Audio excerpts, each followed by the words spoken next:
नमस्कार, मैं हूं सोना चौहान और स्वागत है आपका आनंद समाचार में। खबरों से पहले एक नज़र आज की हेडलाइंस पर। हाउस टैक्स जमा न करने वालों पर सख्त हुआ नगर निगम। नगर आयुक्त बोले, बकायेदारों को नोटिस भेज की जाएगी कार्रवाई। 2022 के चुनाव की तैयारियों में जुटी आम आदमी पार्टी 45 दिन में बनाए लाखों सदस्य। हाउस टैक्स जमा न करने वालों पर अब नगर निगम ने अपना शिकंजा कसना शुरू कर दिया है।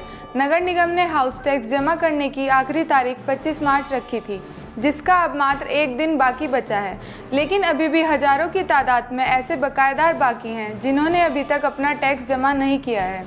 उनको चेतावनी देते हुए नगर आयुक्त विनय शंकर पांडे ने कहा कि जो बकायेदार हैं वो जल्द अपना टैक्स जमा कर दें, वरना निगम ऐसे बड़े बकायेदारों को जल्द ही नोटिस जारी करेगा और उनके खिलाफ वैधानिक कार्रवाई भी की जाएगी।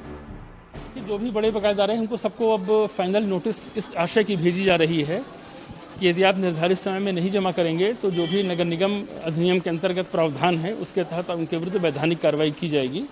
तो लेट अस वेट उनका क्या रिएक्शन आता है। पूरे देश के साथ साथ उत्तराखंड में भी फागुन के त्यौहार को लेकर लोगों में उत्साह दिखाई देना शुरू हो रहा है। बाजारों में इस बार कोरोना काल का असर साफ देखने को मिल रहा है, क्योंकि बाजारों में हर्बल कलर और चंदन के रंग बिक तो रहे हैं, परंतु बाजारों में इतनी रौनक नहीं है। दुकानदारों की माने तो कोरोना काल के चलते पहले ही दुकानदारों को लाखों रुपए का नुकसान हो रहा है। वहीं अब बाजारों में सिंथेटिक कलर भी बिल्कुल बंद हो चुके हैं, जिससे पहले के मुकाबले इस बार बिक्री कम हो गई है। 40% कम है काम। जी सर, पिछले साल से 40% व्यापार कम है, क्योंकि लोगों पे पिछले साल का ही माल काफ़ी बचा था।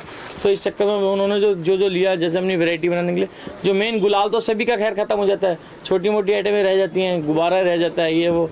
तो इस चक्कर में उन्होंने अब क्या गुलाल की सेल ज़्यादा है। हम सभी को कह रहे हैं सर, हमने लिखा हुआ भी है कि मास्क पहन के आओ, सभी को बोल भी रहे हैं, मास्क फ्री भी दे देते हैं हम, उसके साथ गुलाल के साथ मास्क फ्री भी दे रहे हैं। तो और यही कर सकते हैं, और बाकी लोग ध्यान भी रख रहे हैं, अपना मास्क पहन के ही आ रहे हैं खैर सभी, और मास्क का ज़्यादा वो ध्यान भी रख। उत्तराखंड में होने वाले 2022 के विधानसभा चुनाव के लिए आम आदमी पार्टी की ओर से तैयारियां तेज कर दी गई हैं। इसी के तहत उत्तराखंड में केजरीवाल सदस्य अभियान पार्टी की ओर से चलाया गया। करीब 45 दिन तक चले इस अभियान के तहत आम आदमी पार्टी ने लाखों सदस्य पार्टी से जुड़े होने का दावा किया है। आम आदमी पार्टी के प्रदेश अध्यक्ष SS कलेर ने आज प्रेस वार्ता में बताया कि इस अभियान के तहत कुल 3,06,882 सदस्य बनाए गए हैं। पार्टी ने 1 लाख सदस्य जोड़ने का लक्ष्य रखा था। 1 फरवरी को दिल्ली के उप मुख्यमंत्री मनीष सिसोदिया ने अभियान की शुरुआत की थी।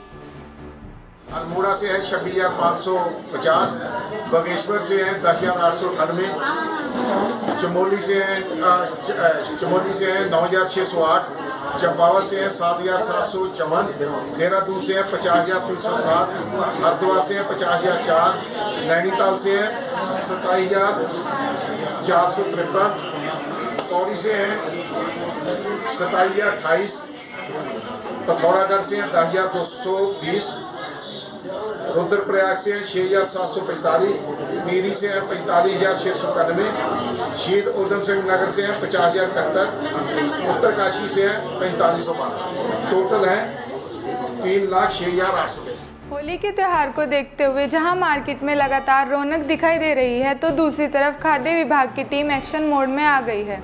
ऐसे में खाद्य विभाग की टीम कई खाद्य और पेय पदार्थों के सैंपल ले रही है, जिन्हें जांच के लिए रुद्रपुर भेजा जाएगा। जिला खाद्य अधिकारी GC कंडवाल ने बताया कि लगातार सैंपल लेने के लिए अधिकारियों को निर्देश दिए गए हैं। होली के त्यौहार को बदलते हुए मौसम में गर्मी के हाट को देखते हुए अधिकारियों को एहतियात बरतने के लिए कहा गया है। खाद्य विभाग का मानना है कि इस दौरान कई मिलावटखोर सक्रिय होकर अपने लाभ के लिए लोगों के स्वास्थ्य के साथ खिलवाड़ करते हैं। ऐसे लोगों के लिए सख्त चेतावनी भी दी गई है और गुणवत्ता को लगातार चेक किया जा रहा है। उन्होंने कहा कि जांच की रिपोर्ट के आधार पर इन कंपनियों के विरुद्ध कार्रवाई की जाएगी। होली के त्यौहार को मद्देनज़र रखते हुए हमने स्पेशल ड्राइव जो शुरू किया, जो 4 तारीख से स्टार्ट हो गया, और इसमें जनपद के समस्त जो तहसीलें हैं वहाँ पे जो खाद्य सुरक्षा अधिकारी हैं उनकी टीम गठित की गई है, और उनको निर्देश दिया गया है कि वो स्थानीय प्रशासन और पुलिस के सहयोग से बॉर्डर पे चेकिंग करें, और साथ में अपनी अपनी अधिकारिता में जो उनके जो मार्केट हैं वहाँ पे जो भी मिष्ठान या डेयरी प्रोडक्ट, मसाले हो गया, बेसन हो गया, जो आम चीज़ें हैं जो इस त्योहारी सीज़न में जिनकी खपत बढ़ जाती है, उनके नमूने संदेह के आधार पर एकत्रित करें। इसके अलावा जो प्रतिष्ठान हैं जहाँ पे मिठाइयाँ निर्मित की जा रही हैं उनकी हाइजीन और स्वच्छता के क्या मानक हैं, उनको मानकों को भी निरीक्षण के दौरान चेक करें। और साथ ही साथ जो यूज़ कुकिंग ऑयल है, जो तेल बार बार प्रयोग में लाया जाता है, उस पर भी नज़र रखने के मैंने निर्देश दिए हैं। और अभियान लगातार जारी है और अभी तक जो है 40 से ऊपर सैंपल्स कलेक्ट किए गए विभिन्न खाद्य सामग्रियों के, जिनको जांच हेतु जो हमारी जो राजकीय प्रयोगशाला है रुद्रपुर में वहाँ भेजे गए हैं।